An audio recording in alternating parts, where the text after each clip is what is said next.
그래서 Y는 GDP라고 우리가 이제 읽는 것이고요. 커피 생산에서 이제 GDP로 넘어오겠습니다. K는 경제 전체의 자본 스탁, L은 경제 전체의 뭐 근로자 수 이렇게 표현하면 되겠죠.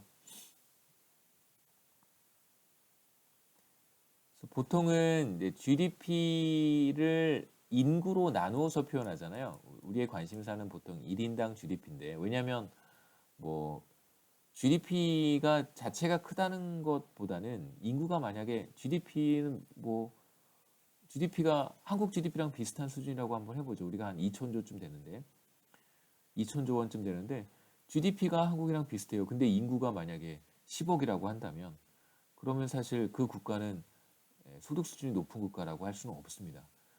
그러니까 우리가 지금 1인당 소득 수준이 얼마인지는 뭐 계산해 봐야겠죠.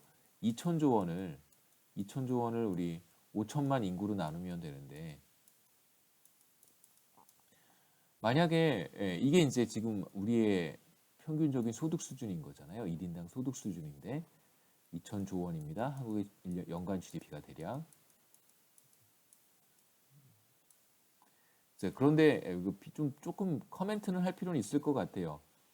작년 말에 2019년 말에 정부가 예산을 어마어마하게 많이 늘렸습니다. 그래서 500조가 넘어요. 정부가 쓸 수 있는 재원이 500조가 넘게 책정을 했습니다. 500조 초반대인데요. 작년 말이었습니다. 그러니까 왜 이런 의사결정을 했는지는 저도 잘 모르겠어요. 그러니까 정부가 쓸 수 있는 재원의 비중을 전체 GDP에서 이렇게 컸던 적이 없습니다. 한국 역사상 굉장히 큰 정부 재정을 확보를 했어요. 그러니까 이게 어떤 용도로 사용을 하려고 하는지는 뭐 구체적으로 들여다봐야 되겠지만 이렇게 재정을 편성을 해놓고 나서 지금 지금 정부가 또다시 뭐 재정 지원 형태의 소득 지원 정책을 지금 추진을 하고 있단 말이에요. 요 일련의 과정 사이에 우리가 추경이라는 것을 또 한 번 했습니다. 이 추경은 뭐냐면요. 간단하게 말씀드리면 이제 정부는 이렇게 2020년 올해의 예산을 사용하려면 보통 1년 전에 전년도 말에 국회의 승인을 받아야 됩니다. 서로 이제 그럼 제가 뭐 가끔 말씀드리지만 민주주의의 가장 큰 핵심은 견제와 균형이잖아요. checks and balance란 말이에요. 그래서 한쪽에 국회든 행정부든 뭐 사법부든 한쪽에 권한이 지나치게 커지는 것을 견제하는 것이 저는 개인적으로 민주주의의 핵심이라고 생각을 합니다. 그게 헌법의 정신이고요. 뭐 민주주의를 다르게 이해하시는 분들도 물론 있겠죠. 뭐 북한에서의 민주주의, 북한도 민주주의니까 북한에서의 민주주의를 생각하는 사람도 물론 있을 거라고 생각하는데 적어도 북한과 같은 스타일의 민주주의 혹은 뭐 차이나도 민주주의잖아요. 어떤 의미에서는 somehow 민주주의란 말이에요. 이제 그런 시스템이 아니라면 기본적으로 checks and balance가 제대로 작동을 해야 됩니다. 그래서 500조 원을 책정을 해서 행정부가 지금은 행정부의 수장이랑 뭐 국회 과반수 의석을 차지하는 정당이 같기 때문에 이제 이런 의사결정을 비교적 어렵지 않게 할 수 있겠죠. 자, 이런 과정에서 500조를 책정을 했어요. 근데 지금 2020년에 들어와서 추가로 재정을 확대해야 되는 일이 생겼습니다. 추경에 합의를 했다고 한번 뭐 이건 국회에서 하는 거니까요. 행정부에서 이제 기본적으로 국회에 승인을 요청을 하는 거죠.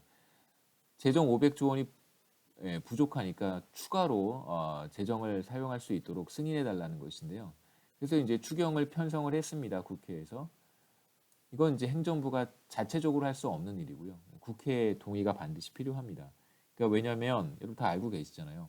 국회의 역할은 국민들의 조세 부담을 최소화하는 거예요. 그러니까 필요한 재정만큼만 행정부가 사용하도록 국회가 이제 견제를 하는 역할을 하는 것입니다. 지금 이제 우리가 경제적인 어려움을 겪고 있는 상황이기 때문에, 그러니까 뭐 지금은 저도 추경 편성에 대해서는 사실 추경의 내용에 대해서는 굉장히 심한 반감이 있지만 추경 편성의 자체에 대해서는 당연한 절차라고 생각하고요. 그 다음에 소득 지원에 대해서도 이 자체에 대해서는 소득 지원이 필요하다. 비교적 빨리 소득 지원을 해야 된다라고 하는 것에 대해서는 전혀 이견이 없습니다만, 누구한테 어떻게 지급할 것이냐에 대해서는 저도 100% 반대를 합니다. 지금 상황에 대해서는. 여하튼 그건 제 개인적인 견해고요. 일련의 과정들과 어떤 절차들만 설명을 드리면 이렇습니다. 지금 500조 그러니까 전 국가 GDP의 4분의 1에 해당하는 수준의 재정을 작년 말에 확충을 해놨어요. 그리고 나서 뭐 제가 나중에 또 보여드리겠지만 한국 경제가 2019년 가을부터 굉장히 어려웠습니다. 2019년 가을부터 저는 리세션으로 들어갔다고 판단을 했어요. 경기 침체로 들어갔습니다. 수출 규제와 맞물려서 시작이 된 거고요. 그런 와중에 어떤 생각을 가지고 정부가 500조 원의 재정을 편성했는지 잘 모르겠어요. 그리고 나서 경제가 조금은 나아지는 것 같았다고 판단을 했습니다. 연초에 코로나 바이러스 문제가 터지기 전에. 지금은 저는 제가 이번 학기에 가끔 몇 번 말씀드리긴 했지만 IMF 경제 위기와 글로벌 금융 위기 사이 정도의 충격이라고 생각을 했는데 만약에 이게 조금 더 장기화가 되거나 혹은 그러니까 좀 비교적 아마 제 생각에는 한국 역사의 가장 큰 충격으로 남을 수도 있겠다는 생각이 요즘 또 불쑥불쑥 들어서 좀 걱정이 좀 많습니다. 제가 왜 이런 말씀을 드리냐면 저희 가족이 IMF 경제 위기 때 정말 경제적으로 너무 힘이 들어서 저희 갖고 있는 집을 팔았었어요. 그러니까 저희 집 한 채 있었던 거를 팔고, 그러니까 그 주택담보대출 같은 대출이 좀 있었는데 대출을 받고 이제 집을 샀는데 그때 IMF가 한국 정부에 권고했던 정책이 고금리 정책이었습니다. 그래서 금리가 20% 이상 막 올라가고 그랬었어요. 그러다 보니까 이제 경제가 어려우니까 소득이 없어지잖아요. 그러니까 뭐 그게 저희 뭐 가족만 그랬겠어요. 그러니까 대한민국 국민의 다수가 그런 이제 어려움을 겪었던 거죠. 소득이 없어지고 그 다음에 일자리가 만들어지지 않는 상태, 일자리가 없어지는 상태가 이제 엄청나게 심해지니까 소득은 없고 이제 부채는 있는데 부채를 감당해야 되는 사실상 이제 부채를 감당하기 어려워지는 것이죠. 이자율이 20%까지 올라갔으니까요. 저희도 이제 집을 처분해야 됐고 제 주변에 뭐 적지 않은 사람들이 비슷한 상황에 있었던 사람들이 그런 비슷한 일을 겪어야 됐습니다. 그러니까 지금 만약에 이런 사태가 조금 더 길어진다면 고용 안정이 가장 큰 이슈가 될 것 같고요. 이제 고용 안정이 이루어지지 달성되지 않으면 이게 이제 이 소득 충격이 개개인들에게 미치는 이제 잡이 없어지면 소득 충격이 1차적으로 오잖아요. 그 소득 충격이 어떤 식으로 경제에 파급될 것인가에 대해서 사실 뭐 좀 계속 보고 있습니다. 지금 현재 가장 어려운 그 계층은 아마도 그 자영업자들이라고 생각이 되고요.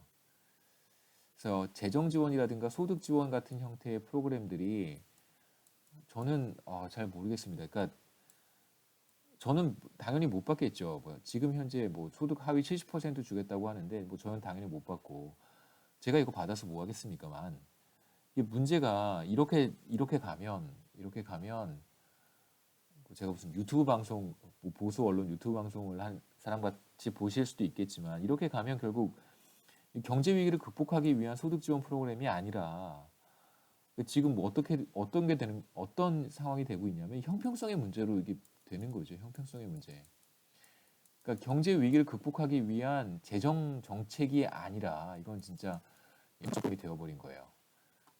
그러니까 어떤 의도를 가지고 하위 70%를 했는지는 저는 관심도 없고 뭐 궁금하지도 않습니다만, 그러니까 결과적으로 봤을 때는 경제 위기 극복이 아니라 이게 형평성 문제가 되어버린 것이죠. 여하튼 다시 돌아가겠습니다.